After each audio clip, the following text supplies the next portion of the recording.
Hello दोस्तों, नमस्कार। एक बार फिर से स्वागत है आपके अपने यूट्यूब चैनल देव जीके ट्रिक्स में। तो दोस्तों, हम यहाँ पर डेली जो कि देख सकते हैं, रात को हिंदी की क्लास के तुरंत बाद ये क्लास आपकी स्टार्ट होती है, जो कि पेड एग्जाम के लिए मॉडल पेपर है। और यहाँ पर देखा जाए तो आपकी रात को 9:30 बजे लगभग ये क्लास आपकी होती है, अगर हिंदी की क्लास लंबी हो गई। नहीं तो ये क्लास आपकी हिंदी की है ना, जो इसके पहले हमारा हिंदी का फुल टेस्ट ऑल एग्ज़ाम के लिए होता है, उसके बाद ये क्लास होती है। तो आप लोग डेली जुड़िए और हिंदी की क्लास को भी ज्वाइन करिए और इसको भी देखिएगा, है ना। ज़बरदस्त प्रकार की हम यहाँ पर तैयारी करा रहे हैं, अच्छे खासे आपके मॉडल पेपर भी दे रहे हैं। तो आप लोग डेली जुड़िए, बेहतरीन तरीके से तैयारी करिएगा, ठीक है। गुड इवनिंग, नमस्ते, जय हिंद। सभी लोग एक बार सेशन को लाइक भी कर दीजिएगा, जितने भी साथी यहाँ पर जुड़ गए हैं। एक बार सभी लोग सेशन को लाइक करेंगे, शेयर कर देंगे और इसके बाद हम लोग क्लास की स्टार्ट करते हैं। टेलीग्राम ज्वाइन कर लीजिएगा देव जीके ट्रिक, ताकि हर एक क्लास की जो नोटिफिकेशन है वो मिल पाए। और साथ में यहाँ पर कह सकते हैं कि शाम को 6 बजे देखिए करंट अफेयर की क्लास हमारे यहाँ पर चलती है, लेकिन इस समय जूनियर असिस्टेंट के मॉडल पेपर मैराथन के रूप में आपको दिए जा रहे हैं। तो जो लोग जूनियर असिस्टेंट की तैयारी कर रहे हैं वो लोग शाम को 6 बजे मैराथन के रूप में डेली एक क्लास यहाँ पर पा सकते हैं, ठीक है। तो वो लोग भी यहाँ पर ज्वाइन कर लीजिएगा, ठीक है। सभी को नमस्ते, गुड इवनिंग, राधे राधे, सभी को जय हिंद। तो चलिए फिर स्टार्ट करते हैं, सुपरफास्ट तरीके से सेल्फ टेस्ट पेपर को सॉल्व करेंगे। पहला क्वेश्चन आपसे कह रहा है कि प्रसिद्ध दशराज्य अर्थात 10 राजाओं का जो युद्ध है, इसका उल्लेख कहां मिलता है। दोस्तों बताना है कि 10 राजाओं के युद्ध का जो उल्लेख मिलता है ये किसमें मिलता है। दोस्तों यहाँ पर आंसर है आपका राइट क्या हो जाएगा। चलिए भाई, यहाँ पर आंसर देना है। अब आप कहेंगे सर देखा जाए तो 1 नंबर की अगर बात करते हैं तो ऑप्शन में से राइट क्या हो जाएगा। चलिए भाई, जवाब देना है, फटाफट देना है। चलिए तो दोस्तों यहाँ पर देखिए थोड़ा सा इसे और आइए, यहाँ पर दिया है कि प्रसिद्ध दशराज अर्थात 10 राजाओं का युद्ध का जो उल्लेख है ये किस में मिलता है। 1 नंबर की अगर बात करते हैं तो ऑप्शन सी हो जाएगा। याद रखिएगा ऋग्वेद में हो जाएगा, है ना। याद रखिएगा, याद रखिए इसका ऑप्शन सी नंबर ऋग्वेद, जिसका ऑप्शन आ रहा है यहाँ पर राइट हो जाएगा। दोस्तों ये जो युद्ध है ये भरत वंश के राजा थे सुदास और अन्य 10 राजाओं के बीच ये युद्ध हुआ था। 10 राजाओं का जो नेतृत्व है वो पूर्व जन के राजा के द्वारा किया गया था। अगला क्वेश्चन आपका दिया गया है, यहाँ पर दिया है भारतीय इतिहास में धन्वंतरी कौन थे। दोस्तों बताना है कि जो धन्वंतरी है इसके पहले भी आपको हमने हिस्ट्री में पढ़ाया है। बताइएगा जो धन्वंतरी थे वो आपके कौन थे। धन्वंतर जो आपके थे ये आपके कौन थे। यहाँ पर आंसर लॉक करना है, आपका आंसर में से राइट क्या हो जाएगा। चलिए यहाँ पर आंसर आपको लगाना है और देखिए काफी लोगों के जवाब आ रहे हैं, बहुत ही प्यारे प्यारे आपके जवाब आ गए हैं। टू को ऑप्शन लॉक करते हैं, ऑप्शन बी यहाँ पर राइट हो जाएगा। याद रखिए ये जो आपके थे ये चंद्रगुप्त विक्रमादित्य की सभा को सुशोभित करने वाले प्रसिद्ध आपके चिकित्सक थे। तो ऑप्शन बी नंबर इसका राइट हो जाएगा, बी नंबर बन जाएगा। यहाँ पर आगे बढ़िए, क्वेश्चन आपसे अगला पूछा गया है, कह रहे मोहनजोदड़ो निम्नलिखित में से कहां पर स्थित है। मोहनजोदड़ो जो आपका है कहां पर स्थित है। 3 का ऑप्शन देना है। दोस्तों 3 की अगर बात करते हैं तो आप कहेंगे सर ये पाकिस्तान के सिंध प्रांत में है। कहां पर है, पाकिस्तान के सिंध प्रांत में आपका है। जो मोहनजोदड़ो है ये सिंध के लरकाना जिले में, कहां पर है, लरकाना जिले में सिंधु नदी के दाहिने तट पर आपका स्थित है। अगर हम आपसे पूछे भैया कि बताइएगा कि मोहनजोदड़ो की जो खोज किया था किसने किया था, तो आप कहेंगे रखाल दास बनर्जी। कौन है, तो आप कहेंगे सर रखाल दास बनर्जी। जो आपके रखाल दास बनर्जी इन्होंने किया था। कब किया था, तो दोस्तों 1922 में, क्योंकि ये सभी चीजें पूछी गई हैं जो हमने यहाँ पर आपको बताया है। आगे बढ़िए, क्वेश्चन आपसे दिया गया है, कह रहा आपसे कि बौद्ध धर्म स्पष्ट रूप से 2 संप्रदायों हीनयान और महायान में विभक्त हुआ था। मतलब जो आपका बौद्ध धर्म है ये 2 भागों में डिवाइड हुआ, एक तो आपका हीनयान है, एक आपका महायान है। तो भैया ये जो आपका अलग हुआ था कौन सी बौद्ध संगीति में, तो दोस्तों ये आपकी चतुर्थ बौद्ध संगीति थी, जिसमें से हीनयान और महायान में ये विभक्त हो गया था। यहाँ पर आगे बढ़िए, क्वेश्चन आपसे अगला पूछा गया है और कह रहा है कि मौर्य सम्राट अशोक के निम्नलिखित में से किस शिलालेख में 1 ग्राम के भूराजस्व में रियायत का उल्लेख मिलता है। 1 ग्राम के भूराजस्व में रियायत का उल्लेख मिलता है। दोस्तों ये मिलता है आपके लुम्बिनी का जो स्तंभ लेख है। कौन है, लुम्बिनी का जो स्तंभ लेख है, वहां पर 1 ग्राम के बारे में जो भूराजस्व है उसके बारे में उल्लेख मिलता है। ऑप्शन दोस्तों आपका डी नंबर है, यहाँ पर राइट हो जाएगा। दोस्तों यहाँ पर आगे बढ़िए, क्वेश्चन आपसे अगला पूछा गया है और कह रहा है कि चीनी यात्री फायान की भारत यात्रा के समय गुप्त वंश के शासक इनमें से कौन थे। सभी क्वेश्चन हमने सिलेक्ट लिया है बिल्कुल बेहतर तरीके से, है ना। राम राम भैया, राम राम, नमस्कार, सभी को नमस्कार। वीडियो को लाइक भी बढ़ाते चलिए, है ना दोस्तों। जितने लोग यहाँ पर जुड़े हैं क्लास में, जितने लोग यहाँ पर जुड़े हैं, नए हो या पुराने हो, सभी लोग यहाँ पर दोस्तों लाइक की संख्या जरूर बढ़ाइए, है ना। काफी लाइक कम है इस क्लास में, तो भैया लाइक की संख्या भी बढ़ाते हुए चलेंगे, मोटिवेट करते हुए चलेंगे, है ना। और नए हो तो जय हिंद जरूर लिखिएगा। दोस्तों यहाँ पर देखिए चीन यात्री फायान, और फायान जो आया था दोस्तों वो ऑप्शन सी, ये है आपके चंद्रगुप्त द्वितीय। दोस्तों याद रखिए चंद्रगुप्त द्वितीय के समय ये आपके आए थे दोस्तों, ये जो आपका था ऑप्शन बनेगा आपका सी नंबर है। यहाँ पर आगे बढ़िए, क्वेश्चन आपसे दिया गया है, कह रहा है भारत का है ना क्या, भारत पर पहला मुस्लिम आक्रमण हुआ था किस वर्ष में हुआ था। दोस्तों याद रखिए भारत में पहला मुस्लिम आक्रमण जो हुआ था ये कब हुआ था दोस्तों, ये हुआ था 711 में। कब? 711 ईस्वी में किया गया था। ये अरब का एक सूबेदार था, है ना, तो मोहम्मद बिन कासिम ने उसके नेतृत्व में अपनी सेना लड़ी थी, है ना। यहाँ पर राजा दाहिर को पराजित किया था, इसका ऑप्शन बी नंबर है राइट हो जाएगा। और आगे बढ़ते हैं, क्वेश्चन आपसे अगला पूछा गया क्वेश्चन नंबर 8 कि जब भारत स्वतंत्र हुआ उस समय कांग्रेस के अध्यक्ष कौन थे। देखो हमने जितने भी क्वेश्चन लिया है बिल्कुल वेरी वेरी आईएमपी वाले क्वेश्चन आपके हैं, सिलेक्टेड क्वेश्चन आपके हैं, बहुत ही बेहतर तरीके के आपके क्वेश्चन हैं, आपको यहीं से क्वेश्चन आपको मिलने वाले हैं। आप रास्ता मत भटकिए, आप अगर रास्ता नहीं भटकते हैं तो आपको मंजिल जरूर मिलेगी, क्योंकि हम आपको वो चीज पढ़ा रहे हैं जो सिर्फ आपके सिलेबस में है और आपकी पूछे जाने हैं, ठीक है ना। अगर मंजिल आपने इधर से उधर मोड़ ले लिया, आप अगर यहाँ पर दूसरे जो पुलिस पढ़ाते हैं, एसआई पढ़ाते हैं, या आप कोई पढ़ाते हैं, अगर वहां पढ़ोगे तो वो उन्हीं के लेवल के हिसाब से पढ़ेंगे, लेकिन यहाँ पढ़ोगे जहां पर पेट का ही मेन भंडार है तो पेट के हिसाब से मिलेगा, तो आपको पेट के अनुसार ही पढ़ना है ना। यहाँ पर दोस्तों आपका जो आंसर है कि जब भारत स्वतंत्र हुआ उस समय कांग्रेस के जो अध्यक्ष थे वो आपके कौन है, तो आपका आंसर बी हो जाएगा, जे बी कृपलानी, जिसका ऑप्शन आया है यहाँ पर B number, J B Kripalani आपका जवाब बिल्कुल सही जवाब यहाँ पर हो जाएगा। अगर आपसे बात करें भैया ये बताइए कि जो गांधी जी थे ये कौन से अधिवेशन में यहाँ पर भाग लिए थे। नमस्कार दोस्तों, गांधी जी की अगर बात करते हैं तो ये भाग लिए थे 1924 में। 1924 में जो अधिवेशन हुआ था ये हुआ था बेलगांव, और बेलगांव कहां पड़ता है, तो बेलगांव पड़ता है आपके कहां पर है, तो आपके कर्नाटक में। कहां पर? कर्नाटक में भाग लिए थे, और गांधी जी मात्र एक बार ही यहाँ पर अध्यक्षता किया है 1924 में, ठीक है। आगे बढ़िए, क्वेश्चन आपसे दिया गया है और कह रहा है कि महात्मा गांधी द्वारा व्यक्तिगत सत्याग्रह आंदोलन के लिए प्रथम सत्याग्रही जो चुना गया, किसे चुना गया था। प्रथम सत्याग्रही जो थे वो थे आपके, याद रखिए, विनोबा भावे थे। कौन? विनोबा भावे थे। वहीं पर दूसरे जो आपके थे वो आपके जवाहरलाल नेहरू थे। पहला पूछे तो आपको विनोबा भावे जो भू आंदोलन से जुड़े हुए थे, और दूसरे जो आपके थे वो आपके पंडित जवाहरलाल नेहरू। याद रखिए इसको ऑप्शन यहाँ पर ए नंबर है राइट हो जाएगा। यहाँ पर आगे बढ़िए, क्वेश्चन आपसे दिया गया है, कह रहा है निम्नलिखित में से राजपूत वंशों में से किसने 8वीं शताब्दी में दिल्ली का अर्थात दिल्ली शहर की स्थापना की थी। दोस्तों बताना है जो दिल्ली है, दिल्ली तो दिल्ली के आपके दोस्तों ये है आपके तोमर वंश के शासकों ने किया था, है ना। तोमर वंश के राजाओं के द्वारा यहाँ पर किया गया था, जो कि दिल्ली की स्थापना की गई थी। यहाँ पर आगे बढ़िए, क्वेश्चन आपसे अगला पूछा गया है और आपसे कह रहा है कि ये बताइएगा जो आपकी नदियां हैं, है ना, यहाँ पर मिलान करना है क्या सही है क्या नहीं है। दोस्तों बेतवा नदी जो आपकी है, बेतवा नदी ये यमुना में आपकी मिलती है ना, किस में मिलती है, यमुना में मिलती है। यहाँ पर दोस्तों आपका देखिए 2 हो जाएगा। क्षिप्रा नदी की बात करते हैं तो चंबल में जाती है, किसमें, चंबल में, यहाँ पर 1 हो जाएगा। वेन गंगा जो आपकी है गोदावरी से रिलेटेड आपकी है, यहाँ पर 4 हो जाएगा। और तवा जो आपकी है नर्मदा नदी से है, यहाँ पर 3 हो जाएगा। आपका आंसर बन जाएगा कौन सा, तो देखिए आपका आंसर हो जाएगा बी नंबर है 2 1 4 3 ऑप्शन बी नंबर है राइट हो गया है। आगे बढ़िए, क्वेश्चन दिया गया है, कह रहा है कि सारगैसो सागर कहां पर है। बताइएगा कि सारगैसो सागर जो आपका है कहां पर है। अब इसको आप बताइए कि भैया हमने देखो कई बार बताया सारगैसो सागर ये क्या सागर है या क्या है, जल्दी से बताइए आप लोग क्या हो जाएगा। रात वाली क्लास की जो आवाज है थोड़ी सी कम साफ आएगी। हमने बताया है कि रात वाली क्लास हम लैपटॉप से लेते हैं, लैपटॉप में लेने से बफरिंग नहीं होती है, और जब बफरिंग नहीं होती है तो आपको आवाज में थोड़ा सा उतनी कम आपकी क्वालिटी आएगी, लेकिन पढ़ाई पूरी तरीके से होगी, बफरिंग नहीं होगी, है ना। थोड़ी सी आवाज हाँ आ रही होगी, थोड़ी सी परिवर्तित, है ना। हाँ बिल्कुल सही है। देखिए जवाब भी यहाँ पर काफी लोगों के आए हैं कि सर ये जो आपका है उत्तरी अटलांटिक महासागर है।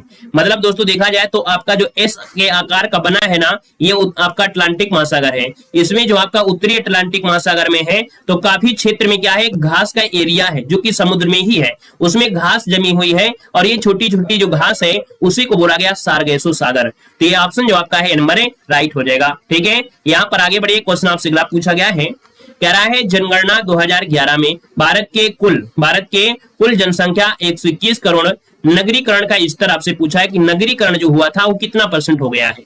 तो नगरीकरण लगभग आपका 31.16%, इसको ऑप्शन डी नंबर राइट हो जाएगा। अगला क्वेश्चन आपसे दिया गया है और आपसे कह रहा है यहाँ पर क्या कह रहा है, कह रहे हैं कौन से 2 देशों को मैकमोहन रेखा विभक्त करती है, मैकमोहन रेखा विभक्ति करती है। चलिए बताइएगा। भाई आप लोगों ने वीडियो को लाइक शेयर नहीं किया है, बड़ी अच्छी बात नहीं है, है ना। ये आप लोगों से उम्मीद इतनी भी उम्मीद नहीं है कि भाई आप लोग कम इतना लाइक कम करते हैं, है ना। इतनी अच्छी क्लासें होती है और इतनी बेहतर क्लासें होती हैं। ये तो आपको समझने चाहिए कि हम अकेले हैं जो मैटर को टाइप करते हैं और अकेले ही चिल्लाते हैं रात दिन। इतना तो अगर कोई भी व्यक्ति जान भी जाए कि नहीं सर अकेले मेहनत करते हैं और पूरी क्लास लेते हैं, तो बच्चा जी जान खोल के पूरी तरीके से सपोर्ट करेगा कि नहीं सर हमारे लिए कितना मेहनत करते होंगे, है ना। जो लोग जानते हैं कि नहीं मेहनत होती है तो वो लोग तो आते ही लाइक शेयर कर देते हैं। सब लोग लाइक शेयर भाई कर दिया करें, ठीक है ना। बहुत मेहनत पड़ती है, कभी एक दिन 1 घंटा बोल के देखना, लगेगा नहीं यार दूसरे दिन हमारा गला क्या हो गया, ठीक है। मेहनत को समझेंगे तो मेहनत आपको फल मिलेगा। मतलब ये होता है कि जितना मेहनत समझेंगे आप वैसे दूसरे को फल मिलेगा, ठीक है। चलिए, मैक मोहर रेखा विभक्त करती है, तो आपका मैक मोहर रेखा यहाँ पर आंसर है भारत और चीन हो जाएगा, भारत और चीन। वहीं पर दोस्तों पाकिस्तान और भारत में कौन सा है, रेड क्लिफ रेखा है, रेड क्लिफ रेखा है ना। और यहाँ पर भारत पाकिस्तान में आती है डूरंड रेखा, कौन है, डूरंड रेखा आपकी हो जाएगी। और अगला क्वेश्चन आपका आ गया है और क्या रहा है, कह रहा है प्रसिद्ध क्या है, रूर कोयला क्षेत्र किस देश में आपका है। दोस्तों दिया गया है रूर कोयला क्षेत्र, और रूर कोयला क्षेत्र आता है आपके ए नंबर आपकी जर्मनी में। कहां पर है आपकी जर्मनी, ऑप्शन आपका ए नंबर है, राइट हो जाएगा, जर्मनी हो जाएगा। और अगला क्वेश्चन यहाँ पर दिया गया है, निम्नलिखित भारतीय बैंकों में से कौन सा राष्ट्रीयकृत बैंक नहीं है। राष्ट्रीयकृत बैंक नहीं है दोस्तों, देखिए यहाँ पर जो आपका राष्ट्रीयकृत बैंक नहीं है, यहाँ पर जो आपका है HDFC बैंक, कौन है, HDFC बैंक। ये दोस्तों निजी बैंक है, क्या है, ये निजी बैंक है, याद रखिएगा। आप लोग नहीं जानते हैं तो आज पढ़ लीजिएगा, ये निजी बैंक है। निजी बैंक मतलब होता है कि भारत के निजी क्षेत्र में संपत्ति के आधार पर ये सबसे बड़ा बैंक है। याद रखिए कि भारत के निजी क्षेत्रों में संपत्ति के आधार पर यह सबसे बड़ा बैंक है, याद रखिएगा। यहाँ पर आगे बढ़िए, क्वेश्चन आपसे अगला पूछा गया है, कह रहा है कि 12वीं पंचवर्षीय योजना का मुख्य उद्देश्य क्या था। जो कि 12वीं पंचवर्षीय योजना 2012 से स्टार्ट हुई थी और 2017 तक इसका समय था। यहां पर दोस्तों बताना है कि इसका उद्देश्य क्या था। इसका उद्देश्य पूछा है कि भैया तीव्रतर, धारणी और ज्यादा समावेशी विकास था। यहाँ पर आंसर आपका ये नंबर है, राइट हो जाएगा दोस्तों, याद रखिएगा, है ना। ये जो सामुदायिक विकास है ना, सामुदायिक विकास है, ये आपका जो स्टार्टिंग हुई थी सामुदायिक विकास है, ये आपके प्रथम आपकी कौन सी योजना में, प्रथम पंचवर्षीय योजना में स्टार्टिंग हुई थी आपकी सामुदायिक विकास की, ठीक है। आगे बढ़िए, क्वेश्चन आपसे दिया गया है और क्या रहा है, आपसे कह रहा है कि निम्नलिखित कंपनियों में से किसको महारत्न का दर्जा प्राप्त है। किस कंपनी को महारत्न का दर्जा प्राप्त है दोस्तों, तो आप कहेंगे यहां पर जो भारत हैवी इलेक्ट्रिक लिमिटेड है, कौन है, भारत हैवी इलेक्ट्रिक लिमिटेड को महारत्न का दर्जा यहां पर आपका है ना। अब महारत्न का मतलब क्या होता है कि उसे नवरत्न का दर्जा सबसे पहले मिल गया हो, वह भारतीय शेयर बाजार में सूचीबद्ध हो, पिछले 3 वर्षों में औसत लगभग देखा जाए सालाना कारोबार लगभग देखा जाए तो आपका 2500 करोड़ से ज्यादा आपका होना चाहिए, तब वो महारत्न कंपनी में हम शामिल कर लेंगे। आगे बढ़िए, क्वेश्चन आपसे अगला गया है और भैया आपको बताना है कि जो हमने ट्रिक बताया था वो कितने लोगों को पता है, बताइएगा जल्दी से बताइए कितने लोगों को पता है जो हमने ट्रिक बताया था। यहाँ पर बोरू भीरू दुबेराज, क्या बताया था, हमने बताया था ये ट्रिक आपको रट लेना है। बोरू, फिर आपका क्या होता है भीरू, फिर होता है दुबे, और दुबे के बाद क्या होता है, दुबे के बाद होता है राज, होता है राज होता है। अब मिलान करिएगा कि यहाँ पर दोस्तों दिया गया है भिलाई, है ना, और यहाँ पर दिया गया है रूस, तो यहाँ पर क्या हो जाएगा, आप कहेंगे सर रूस हो जाएगा, ठीक है ना। फिर इसके बाद दिया बोकारो, बोकारो आपका देखो सी दिया गया है और बोकारो आपका रूस के सहयोग से है, तो हम कहेंगे सर रूस यहाँ भी है, रूस यहाँ पर है, तो आप इसको ध्यान मत दीजिए ना। और भी आपके पास है ना राउरकेला है और आपका यहाँ पर दुर्गापुर है, इनके अनुसार लगा दीजिए और इनके अनुसार लगा देंगे तो आपका आंसर है यहाँ पर राइट हो जाएगा। दोस्तों मिलान करिए ऑप्शन सी वाला, यहाँ पर ए का 4 हो जाएगा, है ना, यहाँ पर बी का 3 हो जाएगा, सी का दोस्तों 2 हो जाएगा और डी का 1 हो जाएगा, सी हो जाएगा, याद रखिएगा। ये ट्रिक आपको हमेशा याद रखना है। इनमें से जो आपका बोकारो था, बोकारो ये तीसरी पंचवर्षीय योजना में लगा था, किसमें, तीसरी में लगा था, लेकिन जो आपके यहाँ पर जो 3 आपके हैं ये दूसरी पंचवर्षीय योजना में लगे थे। ये भी क्वेश्चन को पढ़ लेना है, ये पॉइंट आपको जल्दी कोई बताता नहीं है और इस ट्रिक के माध्यम से आप पढ़ सकते हैं कि बोरू जो आपका है ये तीसरे में लगा था। आगे बढ़िए, क्वेश्चन दिया गया है, कह रहा है जीएसटी की विभिन्न दरों के संदर्भ में अंतिम निर्णय लेने का अधिकार जो आपका है किसे प्राप्त है, बताएगा। कह रहा है आपसे यहाँ पर क्या कह रहा है, जीएसटी की विभिन्न दरों के संदर्भ में अंतिम निर्णय लेने का अधिकार जो आपका है किसके है। दोस्तों ऑप्शन डी हो जाएगा, जीएसटी परिषद को है, क्या है, जीएसटी परिषद को है, ऑप्शन आपका डी हो जाएगा। कुछ कह रहे हैं सर जी, क्या कह रहे हैं, कुछ कह रहे हैं सर जी वीडियो दिख नहीं रहा है। भैया वीडियो कैसे नहीं दिख रहा है, सबको तो दिख रहा है। कभी कभी ऐसा होता है ना, भीड़ होती है, भीड़ देखे होंगे शहर में, अगर कोई एक्सीडेंट हो गया तो लोग कहते हैं भैया क्या हुआ, क्या हुआ, काहे भीड़ लगी है, तो कम से जब क्लास में सबके कमेंट आ रहे होते हैं तो सबसे पूछ लिया करिए, अरे यार तुम्हारे कमेंट कैसे आ रहे हैं, हमको तो नहीं दिख रहा है, सब लोग कमेंट करते जा रहे हैं यार, हमको क्यों नहीं दिख रहा है। तो सर जी से बाद में पूछिए, पहले अपने भीड़ से पूछिए कि अरे यार तुम जवाब दे रहे हो लेकिन हम क्यों नहीं दे पा रहे हैं। इसका मतलब है कहीं ना कहीं आपके मोबाइल में दिक्कत होगी। आपके यहाँ पर जो आपका 300 MB मतलब जो आपका 240 लगा है, 144 लगा है, यही दिक्कत होगी कि नहीं होगी। सबके जब चल रहे हैं तो इसका मतलब कोई दिक्कत होगी।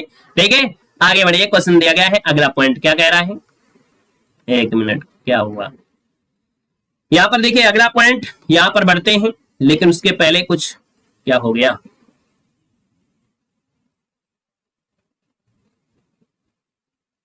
चलिए तो दोस्तों यहाँ पर देखो दिया जीएसटी की विभिन्न दरों में डी हो गया। और आगे बढ़िए, क्वेश्चन आपसे दिया गया है, कह रहा है भारत में, क्या दिया गया है, कह रहा है भारत में न्यायपालिका का कार्यपालिका से पृथककरण किससे व्याधित्य होता है। मतलब न्यायपालिका का कार्यपालिका से क्या दिया है, पृथककरण दिया गया है। और ये शब्द आपको मिलेगा आर्टिकल नंबर 50 में। और आर्टिकल नंबर जो आपका 50 होता है ना, ये किसमें मिलता है, तो ये मिलता है राज्य के राज्य निर्देशक तत्व में। किसमें, राज्य के नीति निर्देशक तत्व, जो कि आपके आयरलैंड से लिए गए हैं दोस्तों, आयरलैंड से लिए गए हैं। आगे बढ़िए, क्वेश्चन आपसे दिया गया है और कह रहा है भारतीय संविधान के अंतर्गत निम्नलिखित में से कौन सा मूल कर्तव्य नहीं है। नहीं सब दिया है 22 नंबर में, नहीं है दोस्तों, आपको बताना है। तो दोस्तों यहाँ पर देखो दिया है लोक चुनाव में मतदान करना, क्या ये है क्या भैया मूल कर्तव्य, नहीं है तो ऑप्शन आपका ये नंबर आप लगा दीजिएगा, आगे बढ़ने की आवश्यकता नहीं है। आगे बढ़िए, क्वेश्चन दिया गया है, कह रहा है निम्नलिखित में से केंद्र राज्य संबंधों में संबंधित नहीं है। तो केंद्र राज्य संबंधों से संबंधित नहीं है कौन दोस्तों, पुंछी आयोग भी है, सरकारी आयोग भी है, राजमन्नार है।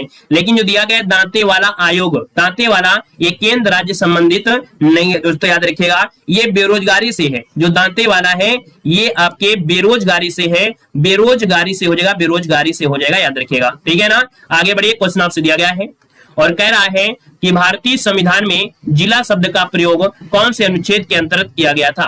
दोस्तों जिला शब्द जो दिया है ना, जिला शब्द जो दिया है ना, ये आपके आर्टिकल नंबर 233 में है। 233 में जिला शब्द आपको मिलेगा, ऑप्शन डी नंबर आपको लगाना है। अगला क्वेश्चन यहाँ पर आपसे दिया गया है, कह रहा है भारतीय संविधान के कौन से अनुच्छेद में उल्लेख किया गया है कि प्रत्येक राज्य में एक उच्च न्यायालय होगा।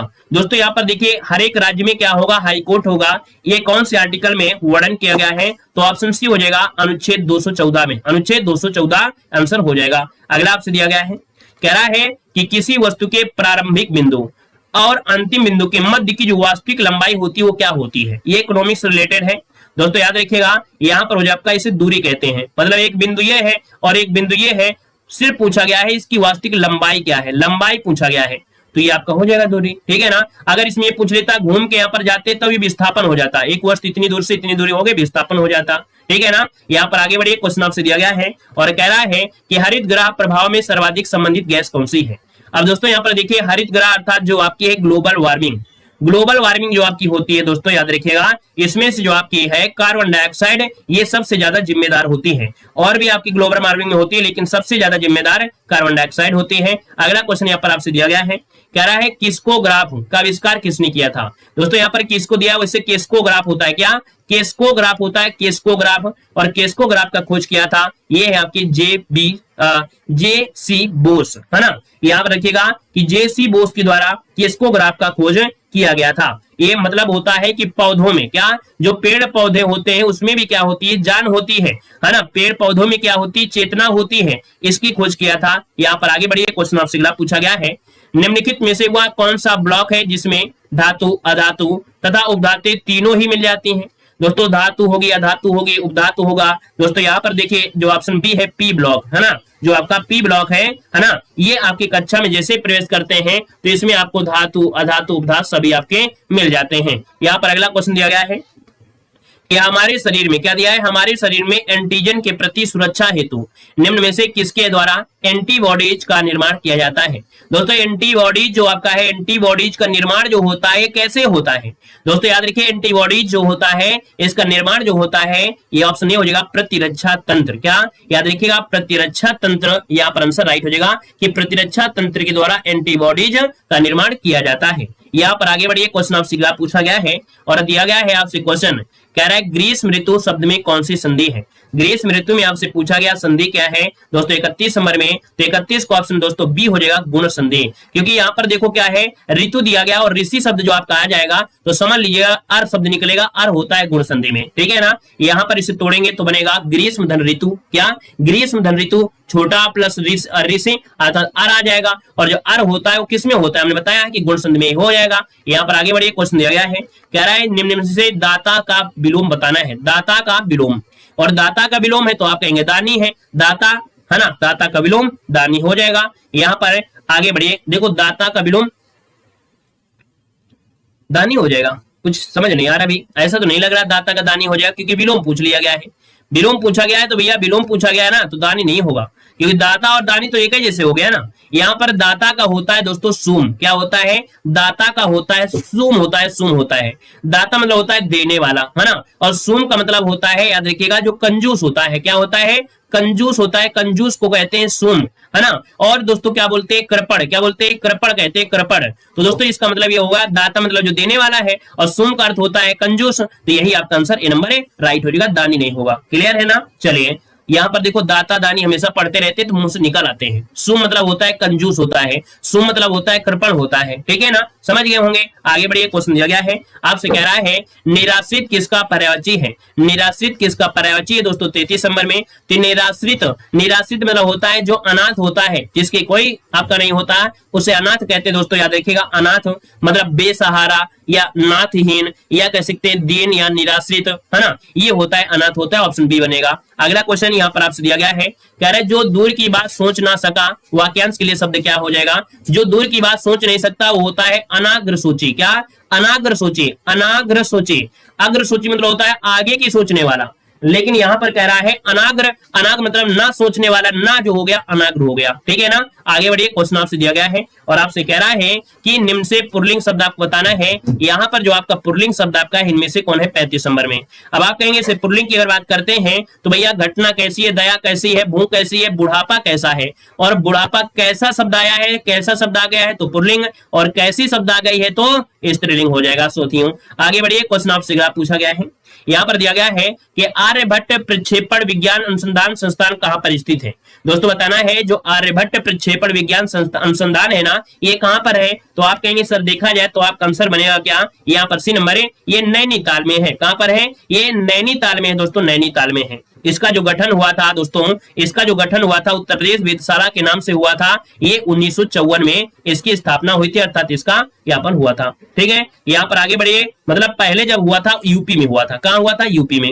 यूपी में कहाँ हुआ था, तो यूपी में हुआ था वाराणसी में। कहाँ पर है, वाराणसी में हुआ था पहले, सबसे पहले 1954 में हुआ था वाराणसी में, ठीक है। लेकिन बाद में क्या हुआ दोस्तों, बाद में क्या हुआ 1961 में, 1961 में क्या हुआ कि इसको स्थापित कर दिया गया नैनीताल में। कहाँ पर है, नैनीताल में बाद में स्थापित किया गया था, याद रखिएगा, ठीक है ना। सब चीजें क्लियर हो गई। आगे बढ़िए, क्वेश्चन दिया गया है, चलिए क्वेश्चन आ गया है, जवाब दीजिएगा।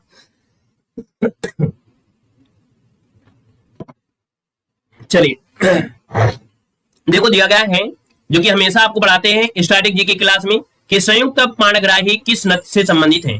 संयुक्त प्राणग्राही का जो संबंध है वो आपकी किससे है दोस्तों, आपका जो आंसर है 52 नंबर में वो ऑप्शन डी हो जाएगा, ये ओडिसी नृत्यांगना है। क्या है, ओडिसी नृत्यांगना है, ऑप्शन डी नंबर है, राइट हो जाएगा। यहाँ उड़ीसा में देखा जाए तो जैसे छऊ होता है ना, यहाँ पर घुमरा होता है, मुगरी होता है, ये यहाँ के नृत्य आपके हैं। अगला क्वेश्चन आइएगा, क्वेश्चन दिया गया है, कह रहा है राष्ट्रीय ध्वज अपनाया गया था। राष्ट्रीय ध्वज कब अपनाया गया दोस्तों, राष्ट्रीय ध्वज की जब भी बात कर ले तो दोस्तों यहाँ पर क्या है, एक बार जय हिंद लिख दीजिएगा सब लोग। यहाँ पर दोस्तों राष्ट्रीय ध्वज दिया है, ये 22 जुलाई को किया गया था, ऑप्शन बी हो जाएगा 22 जुलाई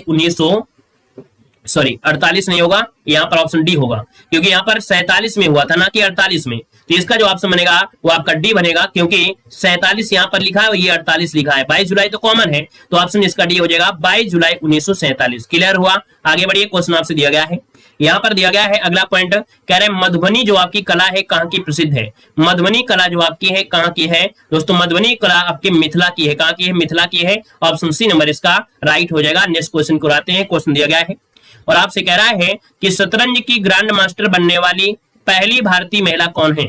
शतरंज की ग्रैंड मास्टर बनने वाली ये पहली भारतीय महिला है दोस्तों 55 नंबर में। तो दोस्तों ये थी आपकी एस कौन? विजयालक्ष्मी, एस विजयालक्ष्मी इसका आंसर है, राइट हो जाएगा दोस्तों, याद रखिएगा। इनको सन 2000 में, कब? सन 2000 में एक पुरस्कार दिया गया था, अर्जुन पुरस्कार। क्या दिया गया था? अर्जुन पुरस्कार इनको दिया गया था सन 2000 में। अगले क्वेश्चन को आइए, क्वेश्चन दिया गया है, कह रहा आपसे केंद्रीय कपास अनुसंधान कहां पर है? का पास खड़े हो, क्या का पास खड़े हो? मतलब दोस्तों यहाँ पर देखा जाए 56 नंबर में, तो ये है आपके नागपुर में। कहां पर है? नागपुर में है दोस्तों, याद रखिएगा, नागपुर में है। यहाँ पर आगे बढ़िए, क्वेश्चन आपसे अगला पूछा, नागपुर कहां है? महाराष्ट्र में है। यहाँ पर अगला क्वेश्चन दिया गया है, और क्या कह रहा है? यहाँ पर दिया है लोकसभा की पहली महिला स्पीकर के रूप में किसे नियुक्त किया गया? लोकसभा की पहली महिला स्पीकर के रूप में किसे नियुक्त किया गया था दोस्तों? 57 नंबर में, तो 57 का ऑप्शन डी हो जाएगा, याद रखिएगा, मीरा कुमार। क्या हो जाएगा? मीरा कुमार, ऑप्शन डी हो जाएगा। नेक्स्ट क्वेश्चन को आते हैं, क्वेश्चन दिया गया है, करण हार्नबिल महोत्सव भारत के किस पूर्वोत्तर राज्य में मनाया जाता है? हार्नबिल उत्सव आपसे पूछा गया है, यहाँ पर बताइएगा हार्नबिल महोत्सव कहाँ मनाते हैं? हमने एक शब्द दिया था हार्नकिल, वो आपका मेघालय था, हार्नकिल मेघालय। हार्नबिल अगर पूछा जाता है दोस्तों आपका 58 का ऑप्शन सी हो जाएगा, याद रखिए, नागालैंड। जिसका ऑप्शन आया है यहाँ पर सी नंबर है, राइट हो जाएगा दोस्तों, याद रखिएगा, ठीक है ना। यहाँ पर हार्नबिल जो आपका है एक पक्षी है, ये क्या है? एक पक्षी है। हार्नबिल जो आपका है दोस्तों, ये क्या है? एक पक्षी है। और ये जो पक्षी आपका है दोस्तों, याद रखिएगा, ये अरुणाचल प्रदेश में, कहां पर है? आपके अरुणाचल प्रदेश में। और आपके केरल का ये राजकीय पक्षी भी है, याद रखिएगा कि आपके अरुणाचल प्रदेश का और आपके केरल का ये राजकीय पक्षी है जो आपका हार्नबिल है, ठीक है। आगे बढ़िए, क्वेश्चन आपसे अगला पूछा गया है, और आपसे कह रहा है कुना निम्नलिखित में से किस देश की मुद्रा है?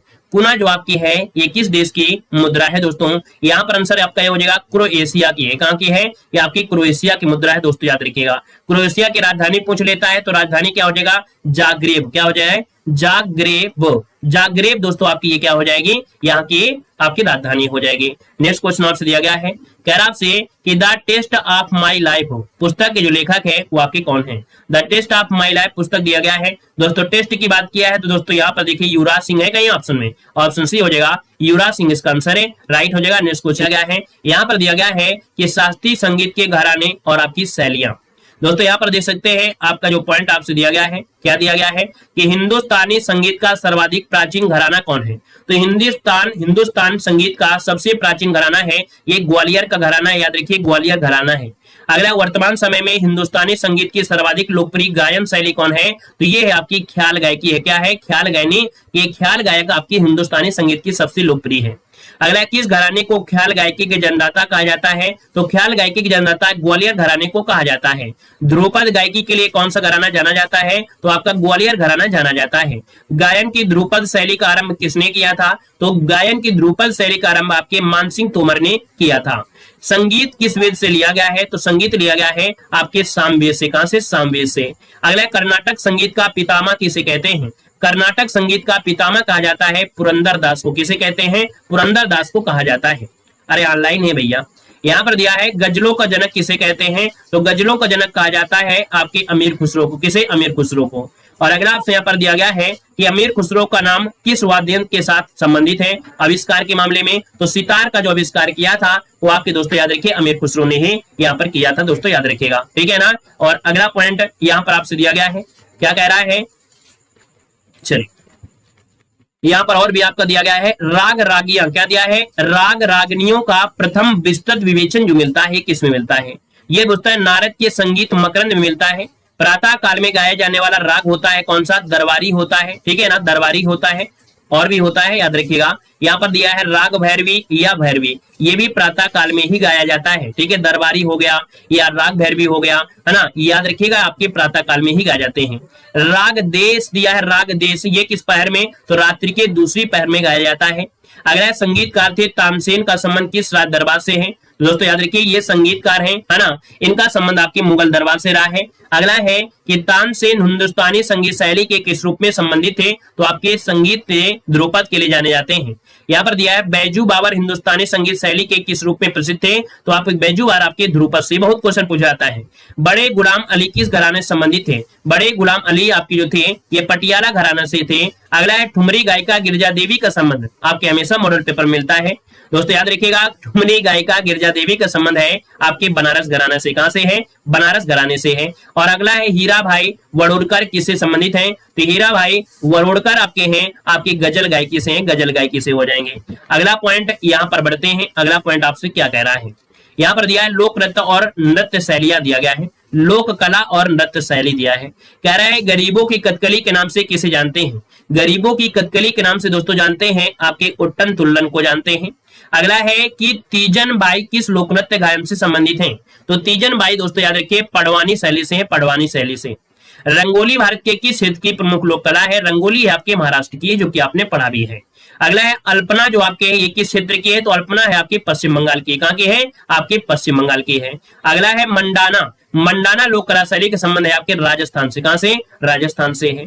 अगला आपसे दिया गया है चौक पूर्णा भारत के किस क्षेत्र से है? तो भैया आपके उत्तर प्रदेश से है। कहां से? उत्तर प्रदेश से आपकी है, ठीक है। चौक पूर्णा उत्तर प्रदेश से है। और अगला आपसे यहाँ पर देखो दिया गया है और कह रहा है कि भांगड़ा कहां से है?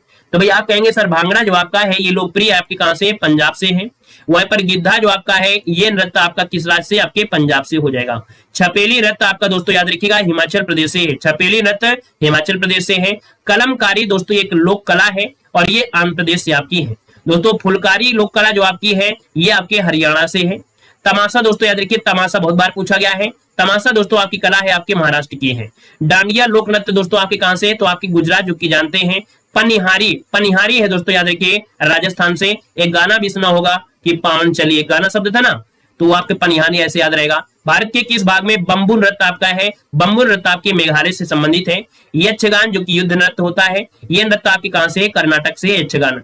अर्पण लोक कला शैली ये दोस्तों आपके बिहार से है। और गरबा लोक नृत्य आपके गुजरात से। गरबा कहां से है? तो आपके गुजरात से दोस्तों, गुजरात से हो जाएगा, ठीक है ना। और अगला दिया गया है आपसे कजरी, कजरी कहां से है? तो आपके उत्तर प्रदेश से आपकी है। अगला है बाउल लोक नृत्य शैली कहां से है? तो बाउल लोक नृत्य शैली आपके पश्चिम बंगाल से। कहां से? पश्चिम बंगाल से है।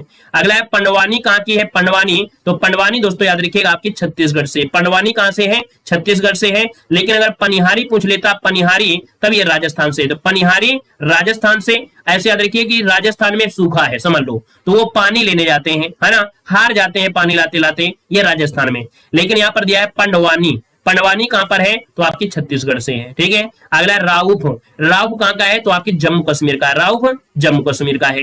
केली गोपाल ये नृत्य आपके असम से। कहां से? असम से है। बिहू नृत्य आप लोग जानते हैं असम से है। अगला है घंटा मर्दाला, घंटा मर्दाला ये है आपके आंध्र प्रदेश से है। और चेरोकान जो आपका है दोस्तों ये मिजोरम से है। चेरोकान मिजोरम से है। सभी क्वेश्चन आपके पूछे गए हैं जो हमने यहाँ पर पढ़ाया है, क्योंकि आपका सिलेबस भी है और जब सिलेबस में है तो आपको पढ़ना ही पढ़ना पड़ेगा दोस्तों। तो इस प्रकार से ये क्लास आपकी कंप्लीट होती है। तो गुड नाइट सभी को, जय हिंद सभी।